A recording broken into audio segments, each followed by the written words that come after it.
Assalamualaikum warahmatullahi wabarakatuh. Hamidanillah wa musalliyan musalliman ala Rasulillah Sayyidina Muhammad bin Abdillah wa ala alihi wa sahbihi wa man walah. Amma ba'du. Para pemirsa, para pengikut dan para pecinta channel YouTube MZT Malang Raya, alhamdulillah melanjutkan kajian kita tentang kisah para ulama yang beliau-beliau merupakan penerus estafet dari keberlangsungan dan perkembangan mazhab Al-Imam Syafi'i. Beliau-beliau merupakan figur-figur ulama yang memiliki pengaruh besar di tengah-tengah masyarakat Islam, terutama pemikiran beliau ini bisa kita rasakan sampai pada hari-hari sekarang ini. Yang mana pada kesempatan kali ini, figur ulama yang akan kita baca adalah beliau, seorang ulama yang dikenal dengan sebutan Syekh Al-Imam Az-Zamzami. Kita ketika membaca kitab Kasyifatus Saja, atau ketika kita itu membaca kitab Nihayatuz Zain, yang dua-duanya merupakan karya tulis dari ulama Indonesia yang bernama atau dikenal dengan sebutan Syekh Nawawi Al-Bantani, kita akan sering menjumpai di dalam kitab tersebut penyebutan dari seorang ulama yang memiliki gelar atau memiliki julukan dengan sebutan Syekh Az-Zamzami. Nah, inilah ulama yang pada kesempatan kali ini akan kita pelajari dan akan kita baca biografi singkat beliau. Siapakah kira-kira nama asli dari Syekh Al-Imam Az-Zamzami ini? Di tahun berapakah beliau itu dilahirkan? Di tahun berapakah beliau ini wafat? Dan seperti apa juga pengalaman hidup yang pernah dialami oleh beliau, Syekh Al-Imam Az-Zamzami. Syekh Al-Imam Az-Zamzami memiliki nama asli yaitu Abdul Aziz. Dan beliau memiliki ayah yang bernama Ali. Kakek beliau memiliki nama yang sama dengan beliau yaitu Abdul Aziz. Dan Syekh Az-Zamzami ini merupakan ulama yang keluarga beliau berasal dari kota Shiraz. Yang mana kota Shiraz ini merupakan sebuah kota, sebuah daerah yang ada di daerah Persia atau yang hari ini menjadi negara Iran. Hingga kemudian beliau ini belajar ilmu diawali dari kota Shiraz tersebut. Lalu kemudian beliau ini berpindah ke kota Mekah, berpindah ke kota Madinah untuk mendalami ilmu, hingga kemudian di akhir-akhirnya beliau ini melanjutkan perjalanan perantauan beliau hingga ke daerah Rum, atau yang saat ini dikenal dengan sebutan Romawi atau di daerah Eropa. Dan belum diketahui beliau dimakamkan di daerah mana. Beliau Syekh Al-Imam Abdul Aziz bin Ali bin Abdul Aziz Az-Zamzami merupakan seorang ulama kelahiran tahun 900 Hijriah. Artinya beliau ini lahir pada awal mula masuk pada abad ke-10 Hijriah. Dan beliau wafat, beberapa riwayat menyebutkan beliau wafat pada tahun 976 Hijriah. Namun riwayat yang lain menyebutkan bahwa beliau ini wafat pada tahun 963 Hijriah. Sehingga dari riwayat yang pertama, beliau dikaruniai oleh Allah Subhanahu wa taala usia sebanyak 76 tahun, dan menurut versi riwayat yang kedua, beliau Syekh Az-Zamzami ini memiliki usia 63 tahun. Beliau dengan usia yang seperti itu, entah kita berpijak pada riwayat yang pertama yaitu beliau berusia 76 tahun, atau kita mengekor pada riwayat kedua yaitu beliau dikaruniai usia 63 tahun, beliau terbukti telah menghabiskan waktu-waktunya untuk mengabdi kepada agama Allah Subhanahu wa taala, mengabdikan hidupnya, mengabdikan waktunya, mengabdikan pikirannya, mengabdikan tenaganya demi untuk kepentingan agama Gusti Kanjeng Nabi Muhammad sallallahu alaihi wasallam, terutama di dalam bidang ilmu fikih. Bagaimana perjalanan mazhab Al-Imam Syafi'i, bagaimana perkembangan dari mazhab Al-Imam Syafi'i. Beliau Al-Imam Az-Zamzami memiliki kontribusi yang besar sekali. Bagaimana beliau mendidik para santri untuk bisa memahami dan berpegang teguh kepada mazhab Al-Imam Syafi'i. Demikian juga dengan perkembangan-perkembangannya, pemikiran-pemikirannya. Beliau curahkan itu semuanya hingga menjadi warisan keilmuan yang bisa kita rasakan sehingga detik ini, terutama bagi masyarakat Indonesia yang banyak sekali merujuk kepada kitab-kitabnya Syekh Nawawi Al-Bantani, dan beliau juga banyak merujuk kepada pendapat-pendapat atau rumusan-rumusan dari Syekh Az-Zamzami ini. Beliau mendapatkan julukan di akhir dengan sebutan Az-Zamzami, memiliki sejarah yang berasal dari buyut beliau. Buyut beliau yang dikenal dengan sebutan Syekh Abdus Salam. Ya, beliau yang memiliki kakek bernama Abdus Salam, ini dulu di tahun 730 Hijriah. Beliau berhijrah dari daerah Shiraz menuju ke kota Mekah. Dan saat itu, kota Mekah ini pernah diserang oleh orang-orang di luar Islam. Dan waktu itu demi beliau ini supaya bisa mendapatkan perlindungan, beliau mendatangi juru kunci atau pengurus sumur Zam-Zam yang ada di kota Mekah, yaitu Syekh Salim bin Yaqut Al-Mu'adzin. Beliau meminta tolong kepada Syekh Salim bin Yaqut Al-Mu'adzin ini supaya diperkenankan membantu keberlangsungan pengurusan dari sumur Zam-Zam yang ada di Masjidil Haram. Setelah mendapatkan izin, kakek beliau yang bernama Syekh Al-Imam Abdul Aziz ini kemudian ikut serta dalam mengabdi kepada kepengurusan sumur Zam-Zam.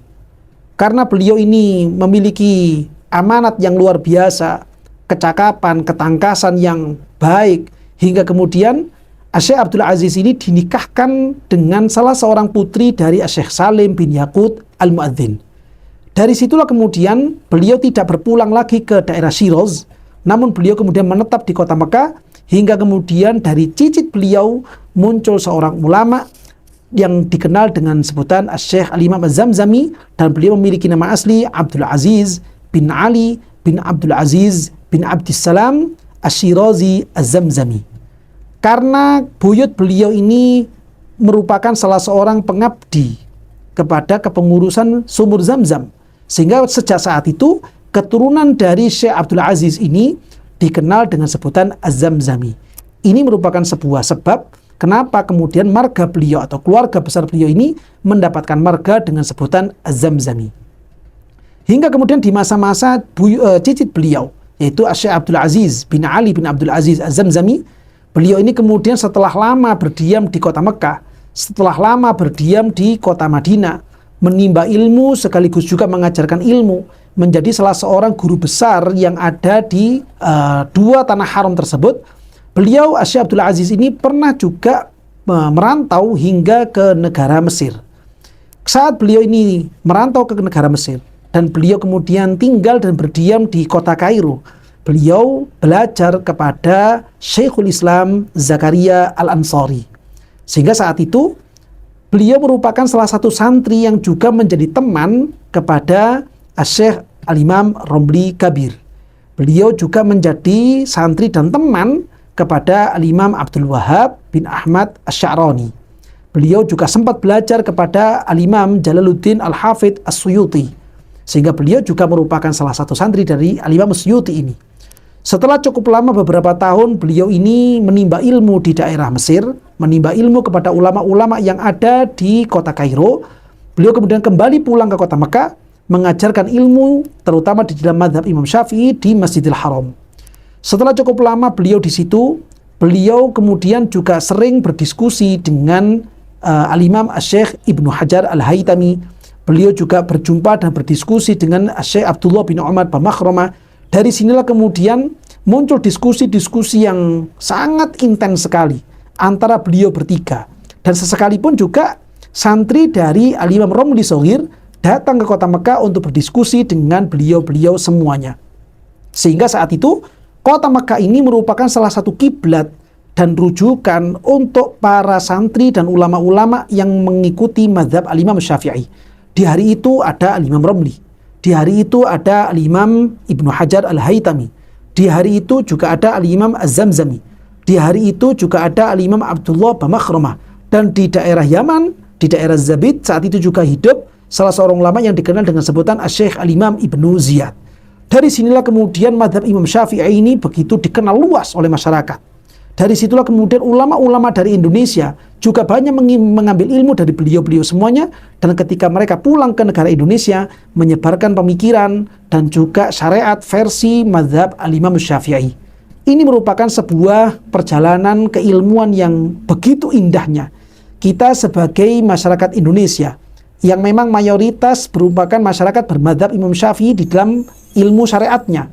Kita penting untuk mengetahui dari manakah sanad keilmuan madzhab Imam Syafi'i yang ada di Indonesia ini, dan itu semuanya berasal dari ulama-ulama yang ada di kota Mekah, ulama-ulama yang ada di daerah Yaman, dan beliau semuanya terpengaruh oleh ulama-ulama yang ada di kota Kairo, terutama kebanyakan dari beliau semuanya adalah santri-santri dari Syekhul Islam Zakaria Al-Ansari, santri-santri dari Al-Imam Jalaluddin As-Suyuti, dan beliau semuanya merupakan santri-santri dari Al-Imam Jalaluddin Al-Mahalli, santri-santri dari Al-Imam Al-Hafidh Ibnu Hajar Al-Asqalani, dan seterusnya, hingga ilmu ini bersambung kepada Imam Nawawi, bersambung kepada Imam Rafi'i, bersambung kepada ulama-ulama yang ada di masa sebelumnya, yaitu para ashabul wujuh yang dari madzhab Syafi'i, dan bersambung hingga kepada Imam Syafi'i. Sehingga sanad keilmuan yang seperti ini penting untuk kita kenal, penting untuk kita pegang, karena dengan sanad yang seperti inilah kita bisa mendapatkan keberkahan ilmu, kemanfaatan ilmu, sehingga ilmu kita juga bersambung kepada kakek-kakek keilmuan kita, yaitu para ulama-ulama dari kalangan Ahlus Sunnah wal Jamaah. Hingga kemudian di tahun 952 Hijriah, saat beliau berusia 52 tahun, beliau meninggalkan kota Mekah untuk melanjutkan perjalanannya, perantauan beliau ke daerah Romawi. Dan di hari itulah kemudian para ulama tidak mencatat apakah beliau saat itu sempat pulang kembali ke kota Mekah, atau beliau kemudian menetap di daerah Romawi atau yang sekarang dikenal dengan sebutan Eropa. Sehingga makam beliau pun juga berbanyak versinya. Ada yang mengatakan di sini, dan seterusnya. Tapi dari perbedaan riwayat itu, satu hal pelajaran yang penting untuk kita ambil, bagaimana kegigihan ulama-ulama terdahulu di dalam mempelajari dan juga mengembangkan mazhab Al-Imam Syafi'i, mendedikasikan hidupnya berkhidmah kepada syariatnya Gusti Kanjeng Nabi Muhammad sallallahu alaihi wasallam. Beliau Al-Imam Az-Zamzami meninggal dunia pada tahun 976 Hijriah, yaitu saat beliau berusia 76 tahun, dengan meninggalkan buah-buah pemikiran seperti hal itu tergambarkan, tercerminkan di dalam banyak kitab-kitab beliau, karya-karya itu beliau yang beliau lahirkan, yaitu diantaranya nadzuman di dalam ilmu tafsir. Dan beliau juga memiliki sebuah judul kitab yang berjudul Al-Fathul Mubin. Dan beliau juga memiliki sebuah kitab tafsir yang berjudul Faidul Jud ala Hadithi Syayyabatni Hud. Dan salah satu karya tulis beliau yang sering dijadikan rujukan adalah Tanbihu Zawil Himam ala Ma'akhidhi Abi Thayyib Minasyi'ri wal Hikam. Yang kitab ini memberikan peringatan keras kepada ulama-ulama Arabiyah, ulama-ulama dari kalangan ahli bahasa, yang sering mengambil syair-syair, yang sering mengambil hikmah-hikmah dari ucapan Abu Thayyib Al-Mutanabbi, seorang di masa-masa jahiliyah yang mengaku sebagai nabi, yang memang ucapannya merupakan sering dijadikan rujukan di dalam ilmu Arabiyah. Namun beliau mengingatkan supaya ucapan itu hanya sebatas di dalam ilmu Arabiyah saja, dan jangan sampai mengambil hikmah-hikmah di dalamnya, karena beliau merupakan figur manusia yang terbukti mengaku sebagai seorang nabi, dan kita patut untuk tetap beriman kepada Gusti Kanjeng Nabi Muhammad SAW. Dari kita membaca dan mempelajari biografi beliau yang seperti ini, mudah-mudahan hati kita dan pikiran kita semakin tergugah, semakin menjadi sadar akan tanggung jawabnya kepada agama Allah Subhanahu wa taala dan juga syariatnya Gusti Kanjeng Nabi Muhammad SAW, sehingga kita terutama kaula mudanya bisa mendapatkan keberkahan dari ulama-ulama Ahlus Sunnah wal Jamaah sebagaimana beliau Syekh Al-Imam Az-Zamzami, sehingga kita bisa mendapatkan ridho dari Allah Subhanahu wa taala dan juga ridho dari Gusti Kanjeng Nabi Muhammad SAW. Amin ya rabbal alamin.